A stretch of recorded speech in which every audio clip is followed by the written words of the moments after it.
सब बच्चों को मेरी तरफ से अस्सलाम वालेकुम। ज़रा थोड़ी क्लास लेट हो गई थी ज़रा, तो बगैर कोई टाइम ज़ाया करे फ़ौरन स्टार्ट करते हैं क्लास। आज की जो हमारी क्लास है उस क्लास के अंदर हम डिस्कस करने वाले हैं गॉसियस लॉ का जो केस 1 था उसका आगे का हिस्सा। तो केस नंबर 1 जो था चार्ट शीट, उसके आगे का हिस्सा क्या है? उसका आगे का हिस्सा है कि if point P lies between two opposite nature of charge sheet. Nature of charge sheet जैसा कि आपके इल्म में है, जो हमने अपनी वेडनेसडे की क्लास ली थी उसके अंदर हमने पॉइंट पी रखा था एक सिंगल चार्ज शीट के सामने और इलेक्ट्रिक इंटेंसिटी निकाली थी एक पॉइंट पर। सही। और ये इलेक्ट्रिक इंटेंसिटी जो निकली थी बेटा, ये फासले पे डिपेंड नहीं करती, सिर्फ सरफेस चार्ज डेंसिटी पे डिपेंड करती है, ना नेचर ऑफ चार्ज पे डिपेंड नहीं करती। पॉजिटिव या नेगेटिव फॉर्मूला सेम ही रहता। अब हमने यहाँ पर दो शीट आपको दिखा रहे हैं वर्टिकल स्टाइल में, हॉरिजॉन्टल भी बना सकते हैं, इससे कुछ नहीं होता। ये एक शीट आपके सामने आ गई, इसके ऊपर पॉजिटिव चार्ज फैला हुआ है और इसके सामने ये एक दूसरी शीट आ गई, ये रही कुछ फासले पर, और ये आ गई दूसरी शीट, इसके ऊपर नेगेटिव चार्ज फैला हुआ है और आपका जो पॉइंट पी है वो यहाँ कहीं मौजूद है इस जगह। यहाँ पर आपने एक इलेक्ट्रिक इंटेंसिटी का फार्मूला देना है। तो बच्चों याद रखें, इलेक्ट्रिक फील्ड हमेशा पॉजिटिव से स्टार्ट होती है और नेगेटिव की तरफ जाती है, ये हमेशा याद रखिएगा। तो सबसे पहले आप ये फर्ज कर लें कि ये जो नेगेटिव शीट है वो यहाँ मौजूद नहीं है। अगर ये नेगेटिव शीट यहाँ नहीं है तो पॉइंट पे किस शीट से देखा जा रहा है? पॉजिटिव शीट से देखा जा रहा है। तो भाई पॉजिटिव शीट की वजह से जो इलेक्ट्रिक इंटेंसिटी है उसका फॉर्मूला क्या होगा? वो फॉर्मूला हम पहले ड्राइव कर चुके हैं और वो है sigma divided by twice epsilon not. ये फॉर्मूला हमने पिछली क्लास में निकाला था। ये फॉर्मूला पॉजिटिव शीट की वजह से है। अब हम थोड़ी देर के लिए फर्ज कर लें कि यहाँ पॉजिटिव शीट नहीं है, तो ये पॉइंट भी किस शीट से देखा जा रहा है? नेगेटिव शीट से देखा जा रहा है। तो मैंने भी आपको लेक्चर के शुरू में बताया कि अगर पॉइंट भी पॉजिटिव शीट से लिया जाता या नेगेटिव शीट से, फॉर्मूला सेम रहता है, फॉर्मूले में कोई असर नहीं पड़ेगा। फॉर्मूला जो होगा बेटा वो यही आएगा, e minus sigma divided by twice epsilon naught. ख्याल रहे, यहाँ नीचे लगने वाला माइनस सिर्फ शीट की नेचर बता रहा है, प्लस लगा है शीट की नेचर बता रहा है, फॉर्मूला दोनों तरफ सेम ही आ रहा है। अगर हम मान लें कि ये जो एरो है ये असल में इस इंटेंसिटी का वेक्टर है, ये वाला जो एरो है वो इस इलेक्ट्रिक इंटेंसिटी का वेक्टर है, तो दोनों वेक्टर सेम डायरेक्शन में है। तो मैकेनिक्स का क्या रूल है, ये बात मैंने पहले भी बताई थी आपको कूलम्ब्स लॉ के न्यूमेरिकल में, कि अगर वेक्टर की डायरेक्शन सेम हो तो हमेशा वेक्टर्स को प्लस कर दें। यानी ये वेक्टर इसकी वैल्यू ये है, ये वेक्टर इसकी वैल्यू ये है, तो आपको अगर पॉइंट पी पर ई की वैल्यू चाहिए तो इन दोनों वेक्टर्स को, इनकी वैल्यूज को आपस में क्या करना पड़ेगा? प्लस करना पड़ेगा, सम करना पड़ेगा। यहाँ तक ओके करें, बात समझ में आ रही? बहुत आसान सा आर्टिकल है, उसी पिछले वाले केस का आगे का हिस्सा है। तो हम यहाँ पर क्या करेंगे, ई प्लस और ई माइनस की वैल्यू को प्लस करेंगे। ई प्लस की वैल्यू है sigma divided by twice epsilon naught, दूसरी वैल्यू है sigma divided by twice epsilon naught. इन दोनों वैल्यूज को यहाँ पर आपने क्या करना है? सम करना है। माइनस का इस कैलकुलेशन से कोई लेना देना नहीं। तो बच्चों यहाँ पर एलसीएम बनेगा twice epsilon not, one sigma add हो जाएगा टू सिग्मा। ये मैंने डायरेक्ट एलसीएम लिया है, उम्मीद करता हूँ बच्चों को डायरेक्ट एलसीएम समझ में आ जाएगा। तो बेटा ये वाला 2 और ये वाला 2 कट जाएगा and the formula is obtained as like this. तो आप देखें फॉर्मूले के अंदर से थोड़ा सा चेंज आ गया। अगर सिर्फ सिंगल शीट होती है तो फॉर्मूला होता है sigma upon twice epsilon not, और अगर डबल शीट होती है अपोजिट नेचर और चार्ज तो सिग्मा अपॉन एप्सिलॉन नॉट। ये सारी बातें ज़हन नशीन होनी चाहिए। अब इसी बात को हम एक दफ़ा मज़ीद देखते हैं। अब हमने मजीद यहाँ पे क्या देखा, if point P lies between between two same nature of charge sheets, दो शीट्स हैं और दोनों शीट्स का nature of charge same, like this sheet, फर्ज कर लें ये पहली शीट है और लाइक दिस शीट ये दूसरी शीट है, दोनों का नेचर ऑफ चार्ज सेम है, यानी दोनों ही चीज फर्ज कर लें पॉजिटिव पॉजिटिव है या दोनों ही नेगेटिव नेगेटिव है। अगेन पॉइंट पी यहाँ कहीं दरमियान में मौजूद है और आपको इस पॉइंट पी पर इलेक्ट्रिक इंटेंसिटी का एक फॉर्मूला चाहिए।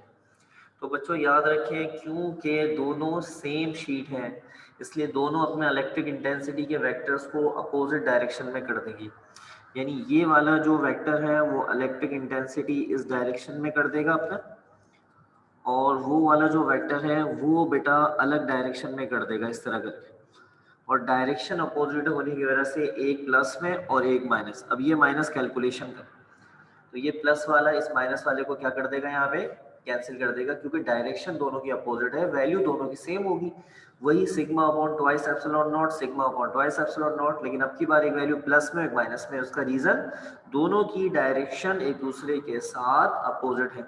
इस केस के अंदर इस जगह पे किसी तरह की कोई इलेक्ट्रिक फील्ड इस हिस्से में हमें नहीं मिलेगी, इलेक्ट्रिक इंटेंसिटी क्या हो जाएगी यहाँ पे जीरो हो जाएगी। In this case electric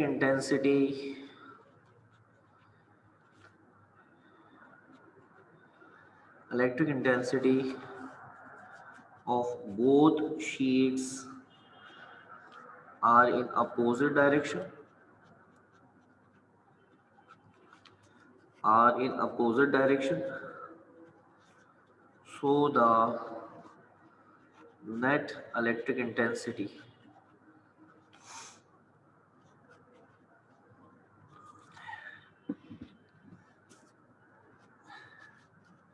at point P is क्या हो जाएगी बेटा जीरो। तो ये काफ़ी अहम किस्म के जवाबात हैं कि अगर शीट दोनों एक जैसी हो जाए पॉजिटिव पॉजिटिव या नेगेटिव नेगेटिव तो इलेक्ट्रिक इंटेंसिटी पॉइंट पी पर सिफर हो जाए। अगर आप कहते हैं पॉइंट पी इधर ले जाएं तो फिर तो बेटा ये हमारा पहला वाला केस ही बन गया, इसलिए पॉइंट को इनके दरमियान में रखकर स्टडी करें। यहाँ तक सब ओके कर दें। कल फिजिकल क्लास है वही अपने टाइम पे, यानी 5:15 से 6 क्लास होगी इंशाल्लाह, 5:15 से 6 क्लास होगी इंशाल्लाह।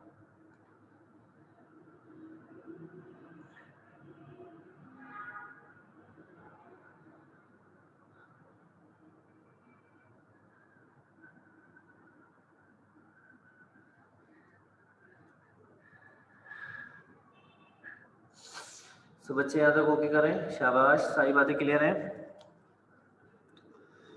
Now we start an another very important case, और ये है हमारा गॉसियस लॉ का सेकंड केस या सेकंड एप्लीकेशन। ये भी पेपर के अंदर 7 नंबर पर डिस्कस हो जाता है गॉसियस लॉ के साथ, या तो शीट वाला या शेल वाला। शीट वाला ज़्यादा मिलेगा लेकिन शेल वाला जो है ये भी आ जाता है, ठीक है। अपोजिट डायरेक्शन बेटा होने की वजह से दोनों की इलेक्ट्रिक इंटेंसिटी के वेक्टर एक दूसरे को कैंसिल कर देंगे और नतीजे में पॉइंट पी पर इलेक्ट्रिक इंटेंसिटी जीरो हो जाएगी बेटा, ठीक है। तो केस नंबर 2 क्या है, टू फाइंड इलेक्ट्रिक इंटेंसिटी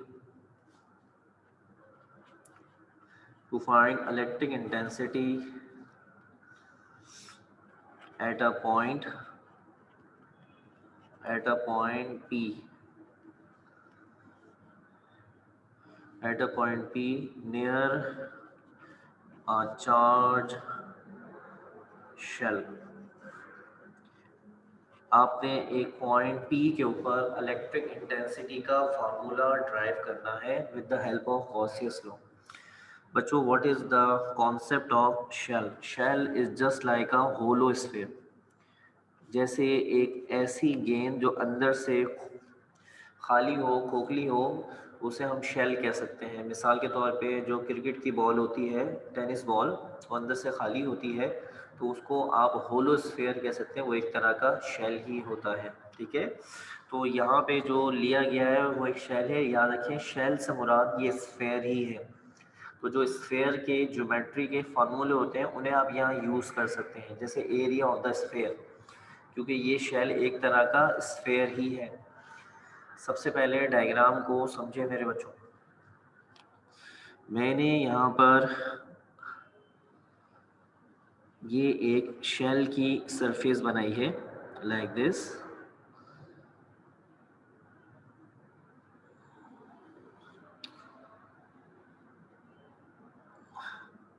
और इस शेल की सरफेस जिसको मैंने यहाँ पे डबल लाइनिंग से ऐसे करके दिखाया है, इसके ऊपर मैंने चार्जेस फैला दिए। आप इमेजिन करें ये गेंद है, टेनिस की बॉल फर्ज कर लें, और उस पूरी बॉल की सरफेस पर हर जगह पर क्या फैला दिए गए हैं, चार्जेस फैला दिए गए हैं। और इसका जो रेडियस है वो आप कुछ भी एज्यूम कर लें, जैसे गोल चीज़ है, इसका रेडियस होगा यहाँ से यहाँ तक, और वो मैंने मान लिया स्मॉल ए। स्मॉल ए, आप इसको जो चाहे मान लें, कोई मसला नहीं है। अब यहाँ पर आपने एक पॉइंट पी ले लिया इस जगह पे फर्ज कर लो, और इस पॉइंट पी पर आपको इलेक्ट्रिक इंटेंसिटी का फॉर्मूला बनाना है, क्योंकि हर जगह से मेरी उंगली की मूवमेंट से देखिएगा, इसकी इलेक्ट्रिक इंटेंसिटी इलेक्ट्रिक फील्ड की इस तरह से डायरेक्शन हर जगह पे होगी, यूँ, फिर यूँ, फिर इस तरह, फिर इस तरह, फिर इस तरह, फिर इस तरह, फिर इस तरह, हर जगह पर इलेक्ट्रिक इंटेंसिटी होगी, और इस पूरी सरफेस पर इलेक्ट्रिक फ्लक्स आएगा। और आपने पॉइंट पी पर एक इलेक्ट्रिक फील्ड की इलेक्ट्रिक इंटेंसिटी के लिए फॉर्मूला बनाना with the help of Gauss's law. तो गॉसियस लॉ को लगाने के लिए पहली शर्त क्या है, जल्दी से शाबाश, आप चैट में रिप्लाई कर रहे हैं मुझे। गॉसियस आपका लॉ लगाने की पहली शर्त क्या है, क्या होना चाहिए, जल्दी से, वरना गॉसियस आपका कानून नहीं लग सकता। जल्दी से, लास्ट क्लास में बता दिया था मैंने आपको।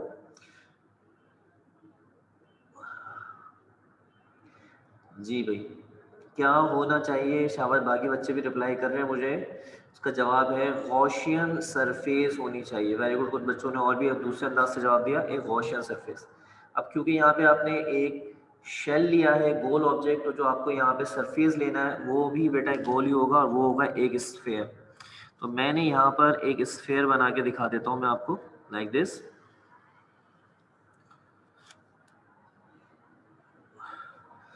तो ये एक स्फेयर है, इमेजनरी स्फेयर है, याद रखिएगा, ये जो बनाया गया ये एक इमेजनरी स्फेयर, हकीकत में यह एग्जिस्ट नहीं करता। और वो जो पॉइंट टी है वो एग्जैक्ट इस स्फेयर पे आ गया है, और आपने इस पॉइंट टी पर ही एक फॉर्मूला बनाना है इलेक्ट्रिक इंटेंसिटी का। अब इस स्फेयर के अंदर ये शेल बंद हो गया है, शेल से मुराद इसमें क्या बंद हो गया है, चार्जेस बंद हो गए हैं। मतलब ये हुआ कि अब ये जो आपने बनाया है sphere, this is your Gaussian surface. यहाँ तक ओके करें, शाबाश।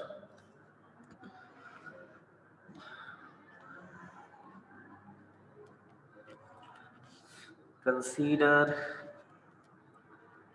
imaginary sphere as Gaussian sphere या Gaussian surface. Apply Gaussius law. गॉसियस आपका कानून लगा दीजिए। गॉसियस आपका कानून आपके सामने बोर्ड पे लिखा हुआ है, total electric flux, total electric flux 1 upon epsilon naught multiply total amount of charges. This is the Gauss's law. और इसमें दो चीज़ें निकालनी होती हैं। सबसे पहली चीज़ जो इसके अंदर निकालनी होती है वो निकालना होता है टोटल इलेक्ट्रिक फ्लक्स, और दूसरा निकालना होता है टोटल अमाउंट ऑफ चार्जेस। तो हम इसके अंदर सबसे पहली हेडिंग यहाँ बना लेते हैं, to find total electric flux.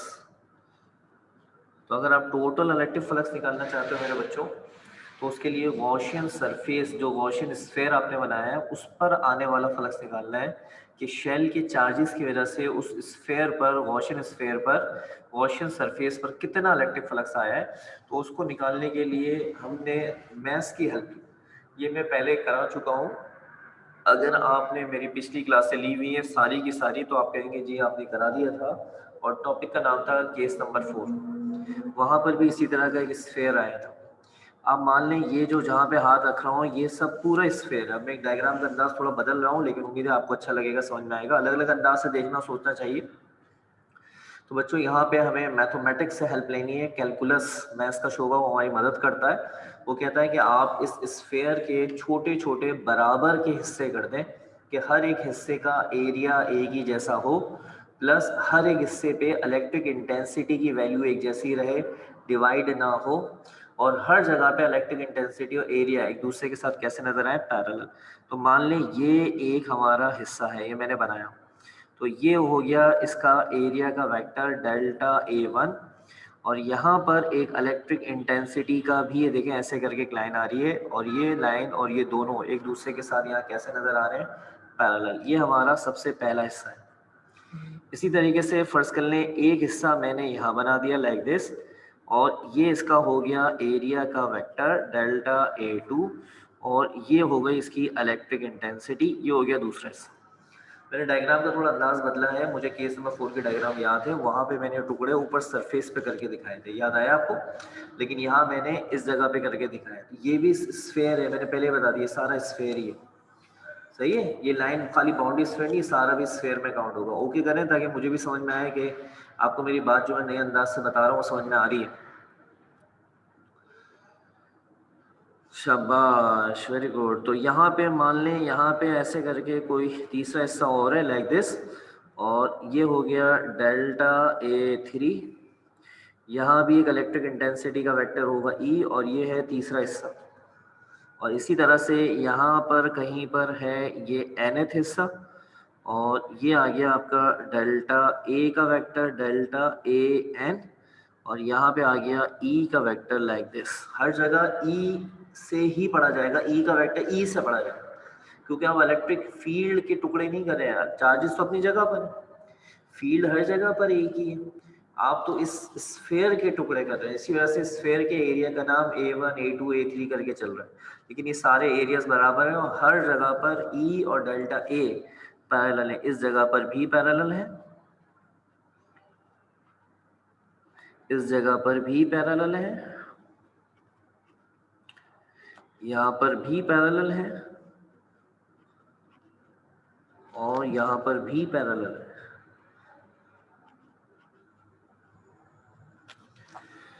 पूरी डायग्राम क्लियर हो चुकी है, शाबाश।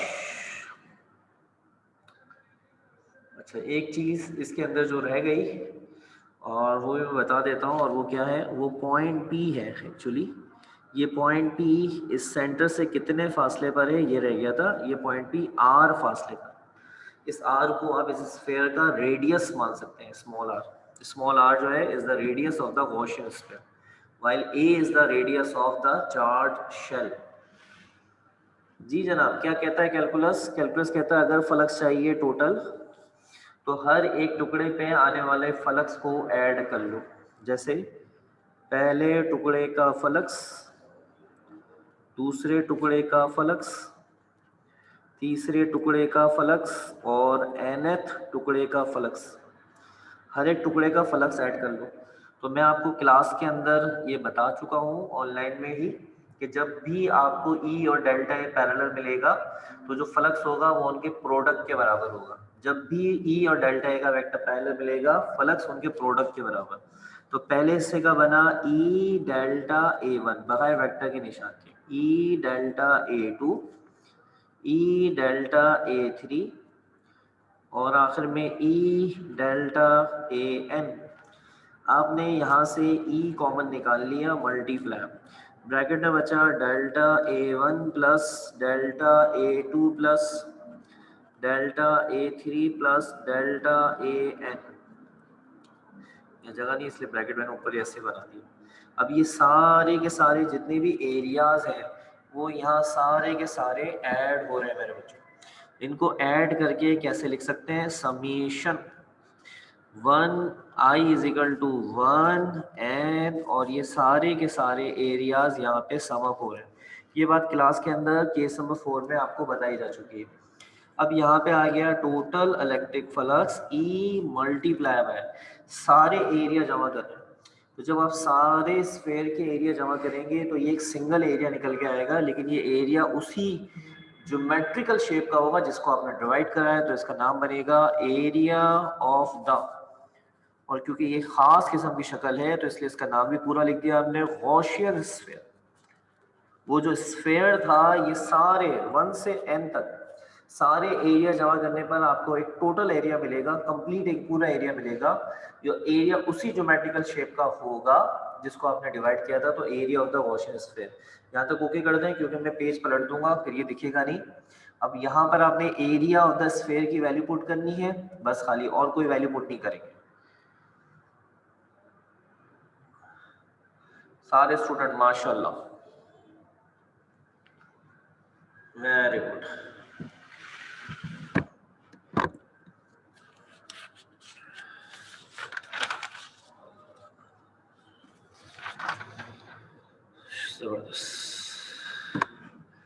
थोड़ा तेज कराने का रीजन ये था कि थोड़ा सा लेट स्टार्ट हो गया था, तो बात कहीं आधी और अधूरी ना रह जाए। कल जब आपसे मुलाकात हो क्लास के अंदर, फिजिकल कल क्लास है हमारी, तो न्यूमेरिकल डिस्कस कर लो। ये अभी सही सेट हो जाएगा, फिक्र नहीं करें।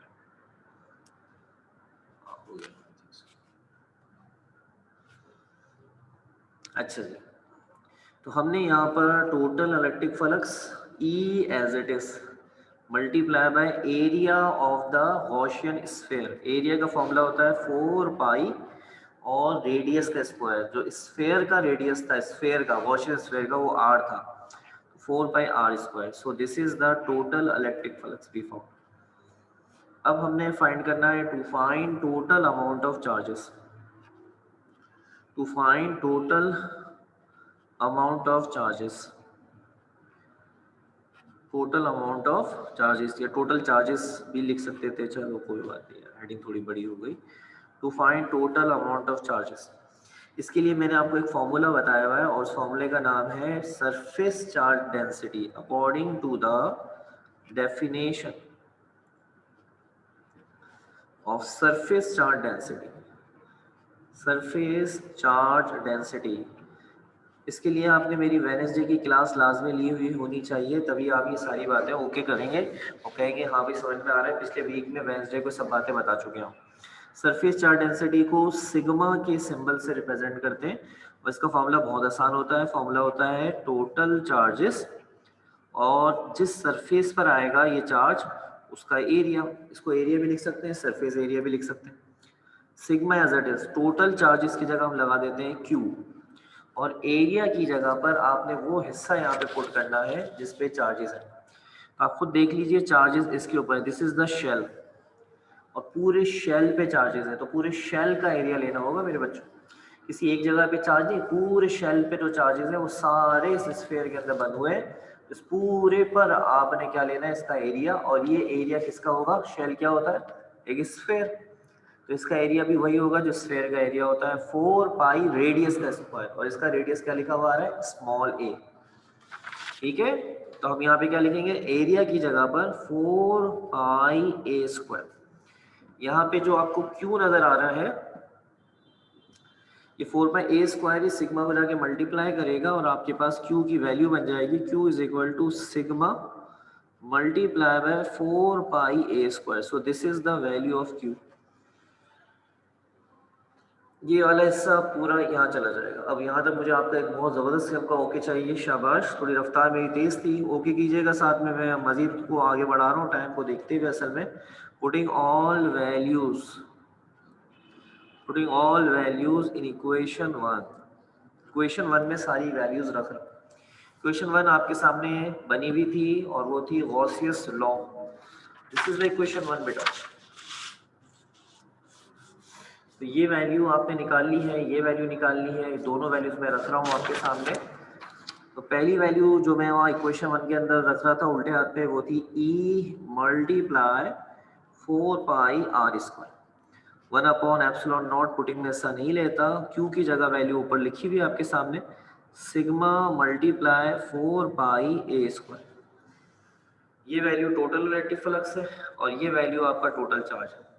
4 पाई r स्क्वायर को नीचे भेज दें, देखिए अरेंज करके लिख रहा हूँ, सिग्मा एप्सिलॉन नॉट एक साथ हो गए multiply 4 pi a square divided by 4 pi r square.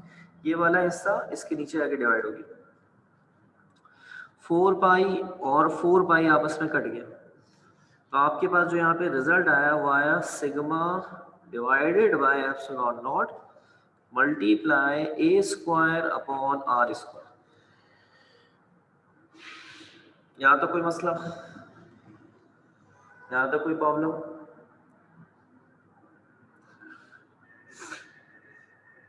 सब बच्चों को यहाँ तक क्लियर है? शाबाश, जल्दी जल्दी, शाबाश, वेरी गुड वेरी गुड, जबरदस्त। अब करना क्या है हमने, यहाँ पर जो सिग्मा आपको नजर आ रहा है, मैं सिग्मा की भी वैल्यू रख रहा हूँ और सिग्मा की वैल्यू ऊपर मौजूद है, वहां से देख के लिख रहा हूँ। ये देखिए q upon 4 pi a square. ऐसा करने से मुझे क्या फायदा होगा, ये ए स्क्वायर कट जाएगा और जो फॉर्मूला बनकर आएगा, ये फॉर्मूला पीछे भी एक दफा बना चुके हैं, उससे मैच करेगा।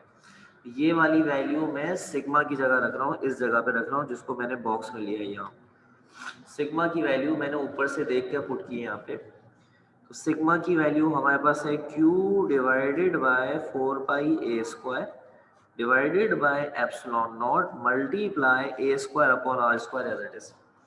ये एप्सिलॉन नॉट पलटेगा, इधर चला जाएगा, तो ये हो जाएगा q divided by 4 pi a square epsilon naught multiply a square divided by r square. तो यहाँ से ये ए स्क्वायर और ये ए स्क्वायर कट जाएगा, और अगर ये दोनों आपस में यहाँ से कट गए तो अब मैंने इनको अरेंज करके लिखना है, और मैंने जब अरेंज करके लिखा तो फॉर्मूला बना 1/4 pi epsilon naught multiply q divided by r square. So this is the formula for the electric intensity at a point P outside the charge. यहाँ तक ओके करना है आपने, जल्दी से, शाबाश।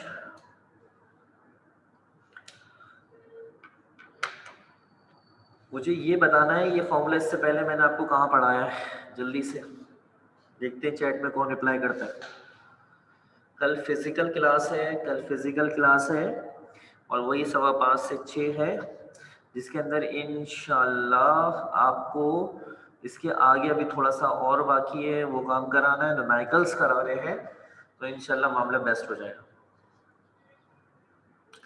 केस नंबर 4 जी दुरुस्त जवाब नहीं है। और कोई इसके अलावा कहाँ पे पढ़ाया था? चलिए कोई बात नहीं, कोई टाइम काफ़ी कम रह गया, मैंने क्लास थोड़ी लेट स्टार्ट करी थी, लेकिन जो मेरा टारगेट था वो अल्लाह का शुक्र मैंने अचीव कर लिया। यहाँ तक पहुँचना था, मैंने सोचा हुआ था, इसके आगे थोड़ा सा और था वो भी करा देता, लेकिन फिलहाल अभी टाइम एंड हो जाएगा। तो बच्चों ये एक टॉपिक पढ़ाया था जिसका नाम था इलेक्ट्रिक इंटेंसिटी।